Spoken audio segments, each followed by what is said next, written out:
জিতু কামালের থেকে নিজেই বিচ্ছেদ চেয়েছিলেন অভিনেত্রী নবনীতা দাস। সামাজিক মাধ্যমে জানিয়েছিলেন সেই কথা। তার ইচ্ছেকে গুরুত্ব দিয়ে নবনীতার থেকে আলাদা হয়েছেন জিতু। এই মুহূর্তে আদালতে বিচ্ছেদের মামলা চলছে তাঁদের। এরই মধ্যে কেন এইভাবে অতীত হাতড়ে চলেছেন নবনীতা? কেন বারে বারে পিছু টানছেন জিতুকে? প্রশ্ন তুলেছেন জিতুর ভক্তরা।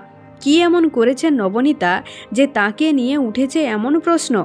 বিশেষ বিশেষ দিনে জিতুকে মনে পড়ছে তার। এর আগে পুজোর সময় জিতু ও প্রাক্তন শ্বশুরবাড়ির সদস্যদের সঙ্গে শেয়ার করেছিলেন ছবি।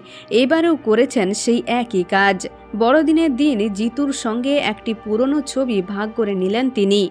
কেন এভাবে পুরনো কাসুন্দি ঘাঁটছেন তিনি? তবে কি আবারও জিতুকে নিজের কাছে পেতে চান নায়িকা? উঠেছে নানা প্রশ্ন। এর আগে পুজোর সময় সিঁদুর খেলেননি নবনীতা। তিনি বলেছিলেন, এবার পুজোতে আমি কোথাও যাইনি। পুজো পরিক্রমার কাজ দুটো আগে থেকে স্থির করা ছিল, তাই তখনই বেরিয়েছিলাম। বাকি দিনগুলি আমি কোথাও যাইনি। আমি এবার মা দুর্গাকে বরণ করিনি। আমি সিঁদুরও খেলব না। জিতুর জন্যে কিন্তু নয়। আমি আসলে খুবই ক্লান্ত। আমার জীবনটাও পাল্টে ফেলেছি। জামা কাপড় থেকে ফোন সব কিছুই আমি পাল্টে ফেলেছি। ওখান থেকে ফেরার পর থেকে আগের কিছুই ব্যবহার করি না আমি। যদিও জিতু কিন্তু জীবনে অনেকটা এগিয়ে গিয়েছেন। সম্প্রতি জিতের সঙ্গে তার মানুষ মুক্তি পায়। তার ইনস্টাগ্রামে শুধু সেই সংক্রান্তই প্রচার।